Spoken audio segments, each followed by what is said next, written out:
Hello everyone, welcome to my YouTube channel मेडगी कारण। आज मैं यहाँ पे नर्सिंग रिलेटेड वीडियो नहीं बना रही हूँ। मैं इमिग्रेशन के रिलेटेड एक वीडियो बना रही हूँ। मैंने देखा यहाँ पे बहुत सारे लोगों को कनाडा गवर्नमेंट पासपोर्ट रिक्वेस्ट भेज रहे हैं आजकल, लेकिन किसी को भी लॉकडाउन के कारण इंडिया में पासपोर्ट भेजने में बहुत ही ज़्यादा मुश्किल हो रही है। तो अभी इस कारण वीएफएस वगैरह सब ओपन नहीं है, सारे जगह पे वीएफएस क्लोज्ड है except in Delhi. Except biometric appointment के अलावा सारे जगह पे वो लोग पासपोर्ट सबमिशन के लिए इन पर्सन अपॉइंटमेंट नहीं दे रहे हैं। सो मैं यहाँ पे जो वीडियो बना रही हूँ, ये बहुत ही सिंपल तरीके से आप इसको फॉलो करके पासपोर्ट सबमिट कर सकते हो अपना।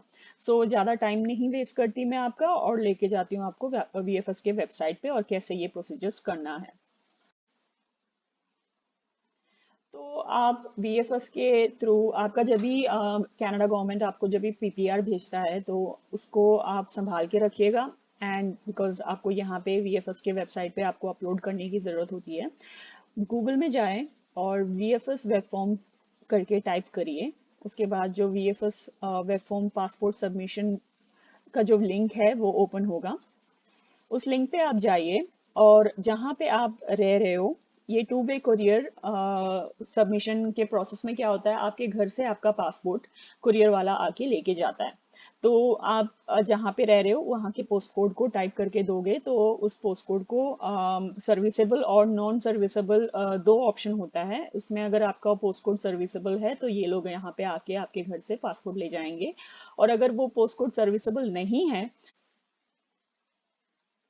वीएफएस आपको बहुत सारे ऑप्शंस देगा जहाँ पे आप पिन कोड चूज कर सकते हो जिस पिन कोड पे आपका सर्विस अवेलेबल होगा। तो मैं आपको बताती हूँ ये फॉर्म कैसे फिल करना है और इसमें क्या क्या आपको सबमिट करना है, अपने पासपोर्ट के साथ साथ क्या क्या डॉक्यूमेंट्स आपको भेजना है।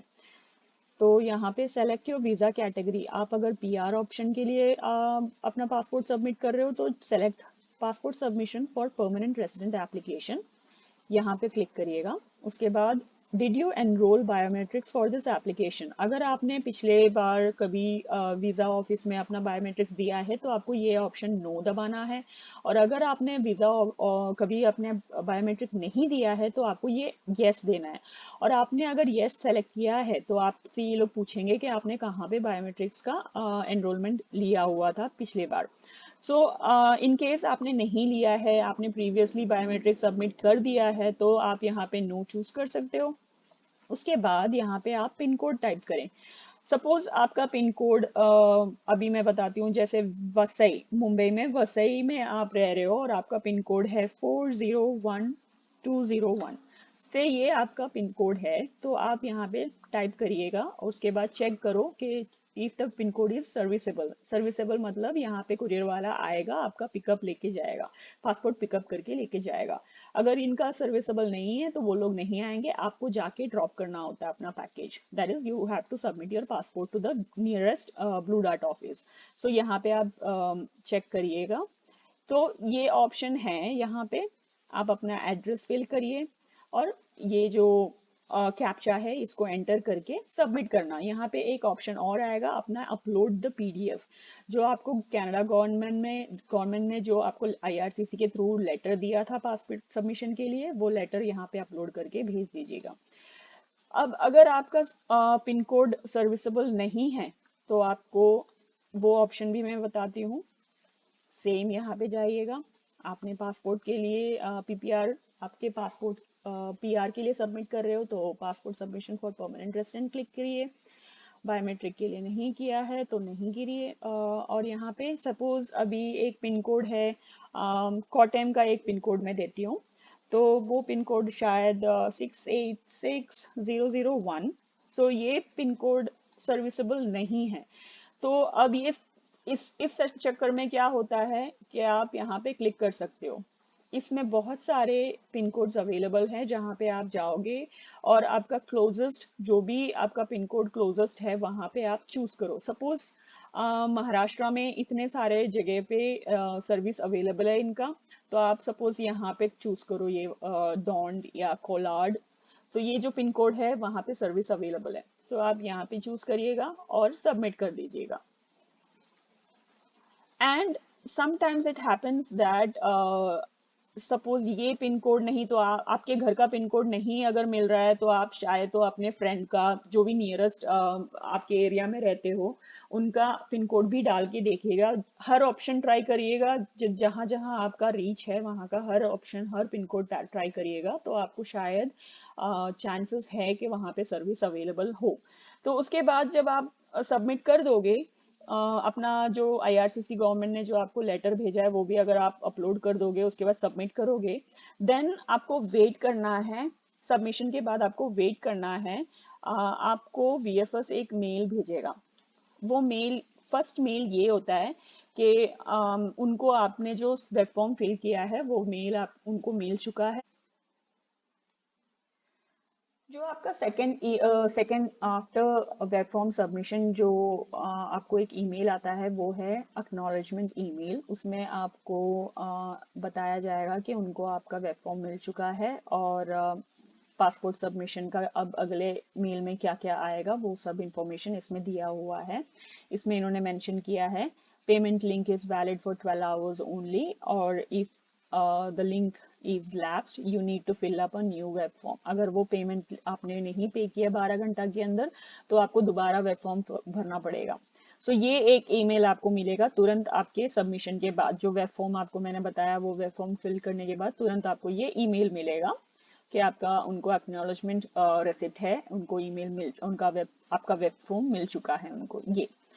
देन आपको सेकेंड ईमेल जो मिलता है वो है वेब फॉर्म पेमेंट लिंक। यहाँ पे पेमेंट लिंक होता है और ये आपका टिकट नंबर होता है। ये टिकट नंबर हमेशा आप याद रखिएगा, मतलब ध्यान में रखिएगा कि ये आप ना डिलीट ना कर दे ये ईमेल, क्योंकि जब भी आप वीएफएस को वापस कांटेक्ट करोगे तो ये टिकट नंबर आपको यूज करना होता है। यहाँ पे जो ईमेल आता है उस ईमेल के सब्जेक्ट इंफॉर्मेशन में भी वो टिकट नंबर मौजूद होगा। सो इस ईमेल में जो सेकंड ईमेल आपको मिलता है उसमें पेमेंट लिंक भी मिलता है और टिकट नंबर भी मेंशन किया जाता है। और आपको पेमेंट लिंक आप जब क्लिक करोगे तो आपको बताएंगे ये कैसे पे करना है। उसमें ऑप्शंस होता है क्रेडिट कार्ड का, और 4 बजे के बाद ये पेमेंट लिंक अगर आप पेमेंट करोगे तो वो लोग नहीं लेंगे और आपको वे बिल के लिए फिर अगले दिन वेट करना पड़ता है। और किसी किसी को तो मिल जाता है लेकिन you have to still wait like for a while to get the way bill number. So ये एक सेकेंड ईमेल मिलता है। उसके बाद जो थर्ड ईमेल है वो है आपका पेमेंट लिंक मिलने के बाद जो ईमेल आता है वो है, इसमें आपको एयरवे बिल नंबर भी मिलेगा and you are also getting a courier form, updated courier form and a consent form. ये दोनों फॉर्म आपको मिलेंगे। आपको ये दोनों फॉर्म फिल करना है। मैंने अपने वीडियो में बताया हुआ है कैसे इसको फिल करना है दोनों फॉर्म को और क्या क्या डॉक्यूमेंट्स आपको भेजना है। तो ये जो एयरवे बिल नंबर होता है, जब कुरियर वाला आपके घर पे आके आपका पासपोर्ट पिकअप करेगा, जो पासपोर्ट पैकेज आपने रेडी किया होता है वो पिकअप करेगा, तो आपको ये एयरवे बिल नंबर उनको देना होता है। सपोज आपका सर्विसेबल नहीं है आपका पिन कोड और आपने उनको जाके ये पासपोर्ट जो पैकेज आपने बनाया है वो आपको ब्लू डार्ट या डीएचएल के सर्विस सेंटर में जाके आपको देना होता है, तो आप वहाँ पे ये एयरवे बिल नंबर उन कुरियर वालों को देना होता है वहाँ पे जाके। सो ये है आपका तीसरा ईमेल जो लास्ट ईमेल आपको मिलता है। उसके बाद जब आप अपना पैकेज रेडी करोगे तो आपको एक और जब आप सबमिट कर दोगे आपका पैकेज, आपको एक और ईमेल मिलेगा जहाँ पे कुरियर वाला आपका पैकेज एंटर करेगा। So further I will let you know what all things you have to do in this case.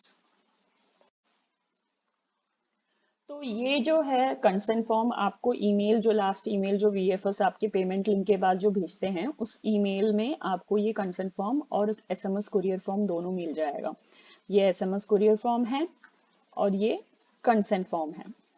सो यहाँ पे आपको क्या करना है, जो भी 18 ईयर्स एंड अबोव है, ओल्डर है, उन लोगों को ये फॉर्म फिल करना होता है। इसमें क्या होता है, आपका नाम पहले पेज में इंफॉर्मेशंस देते हैं, वो अग्रीमेंट जो होता है वो उसके बारे में बताते हैं। उसके बाद आपको सेकंड पेज में जाके अपना नाम यहाँ पे लिखना होता है, अपना एड्रेस, अपना टेलीफोन नंबर देना होता है यहाँ पे, and then you have to give your email address. उसके बाद आप अपना सिग्नेचर करें और जो जिस डेट पे आप ये भेजने वाले होते हैं वो डेट लिख दीजिए वहां पे। और जहाँ पे सपोज आप मुंबई में हैं तो मुंबई में जो भी सिटी है या कंट्री है वहाँ पे आप साइन करो इंडिया में। जो सेकंड थर्ड पेज पे जो ऑप्शन है वहाँ पे ये इनडायरेक्ट सबमिशन एंड और कलेक्शन, थर्ड पार्टी अगर कोई है वीएफएस के अलावा कोई और, अगर आप किसी और के घर पे आप अगर अपना पासपोर्ट पिकअप के लिए आप ऑप्शन भेज रहे हैं, तभी आप उनका नाम और कंसेंट फॉर्म पे लिखना होता है और कहाँ से ये पिकअप कर रहे हैं वो उसके बारे में बताना होता है। सो यूजुअली हम क्या होता है कि हम लोग अपना पासपोर्ट अपने अपने आप अपने घर में से ही पिकअप करवाते हैं, या तो आप खुद जाके ब्लू डार्ट या डीएचएल सर्विस को प्रोवाइड करते हैं, तो ये ऑप्शन यूजुअली हम लोग नहीं फिल करते। और ये अगर कनाडा वीजा जो ऑफिस है वीएफएस वाले जो होते हैं वो अगर आपको वो स्टाफ अगर आपको सपोर्ट करते हैं ये फॉर्म वगैरह फिल करने में, तो आप उनका नाम और सिग्नेचर और डेट यहाँ पे फिल करना होता है। तो यूजुअली ये जो थर्ड पेज है ज्यादातर लोग नहीं करते हैं, क्योंकि हम अपने आप ये फिल करते हैं, इसलिए वो नहीं फिल करने की जरूरत नहीं है। जो आपका फोर्थ ऑप्शन है वहां पे आप जाओगे तो यहाँ पे लिखा हुआ है applicants wishing to provide biometrics. इसका मतलब आप बायोमेट्रिक्स आपको प्रोवाइड करना है या नहीं वो आपका चॉइस है, but according to me and I have seen several people, they write their name, they put their signature and their date। ये जो ऑप्शन है अगर आप फिल करें तो आपको ज़्यादा बेटर है, क्योंकि अगर आप नहीं देना चाहते तो शायद तक वीएफएस या जो भी है उन लोगों को लगेगा भाई ये बंदा क्यों नहीं बायोमेट्रिक क्यों नहीं एनरोल करना चाह रहा। तो when you provide this one and when they enter your passport and other details, they will come to know that you have already given the biometric, so you don't have to give it again. So that's why it's always good to fill your name and just give your signature and date here. So that's the last page where you have to sign everything. So fill everything. So this is the only option. So consent form में जो है ये इतना ही आपको करना होता है, इससे ज्यादा कुछ की जरूरत नहीं है। इन केस अगर माइनर है, इसमें मेंशन किया हुआ है कि ये 18 इयर्स एंड ओल्डर लोगों के लिए ही ये करना है, तो माइनर्स को ये फिल करने की जरूरत नहीं है। अब आप एसएमएस कुरियर फॉर्म कैसे फिल करोगे ये मैं बताती हूँ। ये फॉर्म एक पेज का है, इसमें आपको पूरा ब्लॉक लेटर्स में लिखना होगा। एंड फर्स्ट पेज में जो है वो आप चाहे तो पीडीएफ फिलर के थ्रू आप फिल कर सकते हो। पीडीएफ फिलर आपको इजीली एडिट करोगे तो आ जाएगा। इसमें आप ब्लॉक लेटर्स में फिल कर दीजिएगा अपना नाम, अपना लास्ट नेम, फिर अपना ईमेल आईडी देना। इसमें ब्लॉक लेटर्स में ही लिखना अपना ईमेल आईडी भी यहाँ पे। And then to be filled in capital letters only यहाँ पे अपना एड्रेस दीजिएगा। सपोज आपने अपना घर का एड्रेस दिया है पिकअप लोकेशन में, आप वो एड्रेस दीजिएगा। एंड अगर आपका सर्विसेबल नहीं था, जैसे कि मैंने पहले आपको वीएफएस के वेब फॉर्म में बताया जहां सर्विसेबल ऑप्शन नहीं है, तो जो ऑप्शन वीएफएस वाले देते हैं उस ऑप्शन को अगर आप चूज करते हैं तो आपको वो एड्रेस यहाँ पे फिल करना होता है। यहाँ पे जो लोकेशन वीएफएस वालों ने दिया है नॉन सर्विसेबल जो प्लेस है वो लोकेशन का आपको नाम यहाँ पे लिखना होता है। और ये ऑप्शन आपको ब्लैंक छोड़ना होता है, ये हमें नहीं फिल करना है। इसका मैंने वीएफएस वालों को पूछ के मैंने कंफर्म किया है, ये हमें नहीं फिल करना है। और जो सेकंड एसएमएस ऑप्शन है, अगर आपने पहले वेब फॉर्म जब फिल किया था तभी अगर आपने एसएमएस ऑप्शन चूज किया है तो आपको यहाँ पे अपना कॉन्टैक्ट नंबर, आपका फोन नंबर यहाँ पे फिल करना है। यूजुअली आपको फिल करने की कोई जरूरत नहीं होती है, क्योंकि वीएफएस वाले आपको लिंक वगैरह भेजते हैं जब भी आपका पासपोर्ट वीएफएस से high commission of Canada New Delhi में जाता है, वो लोग आपको ईमेल भेजते हैं। So you don't have to do it, but if you still want to do it you can surely tick here yes and you can provide your number here। उसके बाद आप अपना नाम यहाँ पे लिखिए, क्योंकि आप उनको कंसेंट अथोराइजेशन दे रहे हैं क्या, ताकि आपका पासपोर्ट वहाँ पे कुरियर वाला आके लेके जाए। So you are giving them the consent to take act on your behalf. आप अपना नाम यहाँ पे लिखिए, अपना सिग्नेचर यहाँ पे डालें, और जहाँ से आप ये भेज रहे हैं, जहाँ आप सिग्नेचर कर रहे हैं वो प्लेस यहाँ पे डाल दीजिए। बस इतना ही है ये ऑप्शन यहाँ पे, और अपना डेट यहाँ पे फिल करना मत भूलिएगा। So that is what an SMS courier form looks like। Once जब आप अपना सारा डॉक्यूमेंट्स ब्लू डार्ट को सबमिट कर देते हो तो आपको कुछ घंटों के बाद एक ईमेल आता है जिसमें आपको ट्रैकिंग आईडी देते हैं और उसमें आपका एयरवे बिल नंबर, जो आपको पासपोर्ट यहाँ से ब्लू डार्ट के थ्रू जहाँ वीएफएस को जाने वाला होता है तो उसका ट्रैकिंग आईडी और airway bill number for further tracking के लिए आपको वीएफएस वाले जो हैं वो देते हैं।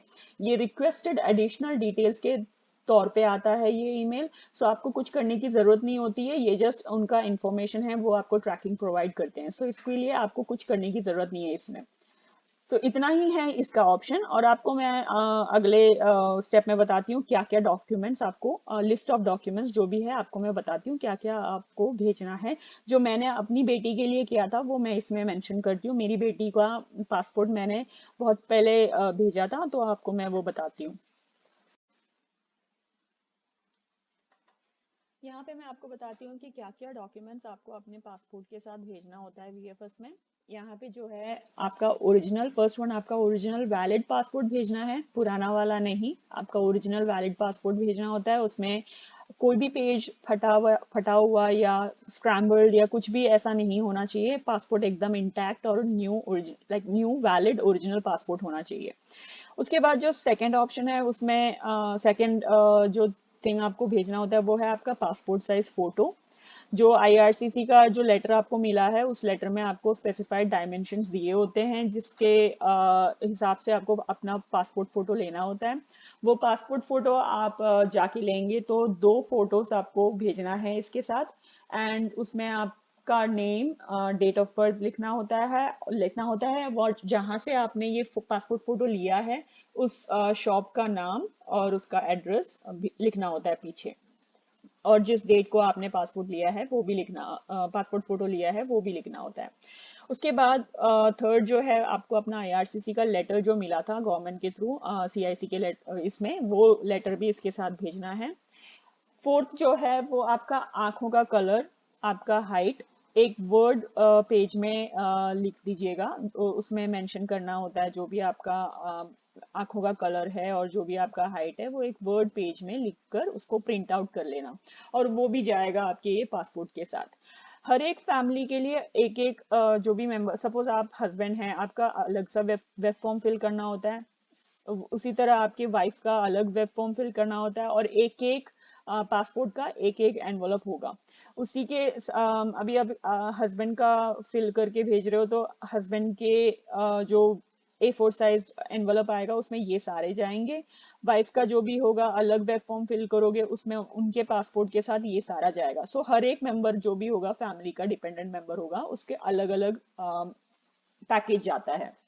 और अलग अलग फीस भी है, आपको वो अलग अलग वेब फॉर्म में भर के भेजना होता है।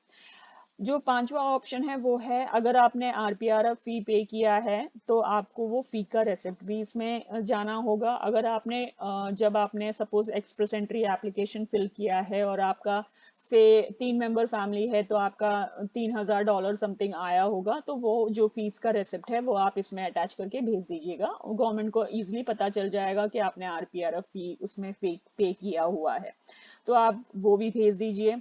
उसके बाद जो आपको लास्ट में ईमेल मिलता है वीएफएस के थ्रू, वो कंसेंट फॉर्म जो मैंने आपको बताया है वो भी फिल करके उसका प्रिंट आउट लेके आप इसमें ऐड करना। उसके बाद एसएमएस कुरियर फॉर्म जो भी है वो भी फिल करके आपको इसके साथ भेजना है। And the last one but not the least is आपका जो एनवलप आपने जिसमें ये सारा डॉक्यूमेंट्स भरना होता है, वो एनवलप में आप सब कुछ डाल के एनवलप के ऊपर to the visa officer VFS Global Canada ने भेज देना है। आपका जो भी जो ईमेल आया है, आप ऑप्शनल है, आप वो ईमेल भी प्रिंट आउट करके आप भेज सकते हो इसके साथ। जो आपको वीएफएस ने जो ईमेल भेजा है उसमें आपका एयरवे बिल नंबर होता है, वो भी आप डाल के इसमें भेज सकते हो। तो ये 8 डॉक्यूमेंट्स जो हैं सब साथ में जाएंगे और आपका वीएफएस के थ्रू जो ईमेल मिला है वो भी इसमें जाएगा। मैंने यहाँ पे लिखा नहीं है लेकिन आप उसमें मेंशन कर दीजिएगा, डाल दीजिएगा प्रिंट आउट निकाल के। सो ये सब आपको इजीली आप स्क्रीनशॉट ले सकते हो मेरे वीडियो में से और आपको इजी हो पड़ जाएगा ये सब साथ में भेजने के लिए।